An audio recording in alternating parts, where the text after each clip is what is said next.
I'm Nancy. Thanks for giving me just a moment of your time so I can tell you some of the reasons why I'm a CASA. In a previous life, I was a therapist to abused and neglected children.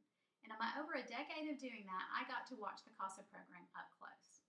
What I consistently saw is that the kids I worked with who were assigned to CASA, they just did better than the kids who were not assigned to CASA. They got into safer, more appropriate homes more quickly. They received the services that they truly needed more quickly, and they just had someone standing up for them and what they needed. And that works. I told myself at that time, if I ever had the opportunity to volunteer for the CASA program, I would be honored to do that. Fast forward another 10 years, my youngest child enters kindergarten, and I now have that time, and I've been serving as a CASA for over 5 years. And I can tell you that every moment I've spent with CASA has been time well spent. If you're much at all familiar with child welfare in our country today, you know that this is a system that is completely overwhelmed. There's not enough money, there are not enough people to meet the needs that are out there. Sometimes just perusing the news of what's going on in your community can make you feel overwhelmed and somewhat hopeless. Some people just turn their faces away from those kind of problems.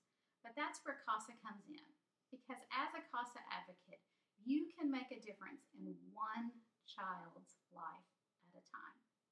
I saw it work before I was involved in it. Now I'm seeing it work as I'm involved in it. The problems that our kids face today in our community, they're huge. As a CASA advocate, I've been dealing with physical abuse, sexual abuse, neglect, substance abuse, prostitution. The list goes on and on, the problems that the kids in our community today have to face. It could be overwhelming. But what CASA will do is they will provide you the training and the supervision to make a difference in one child's life at a time. You can do that. I've seen it happen.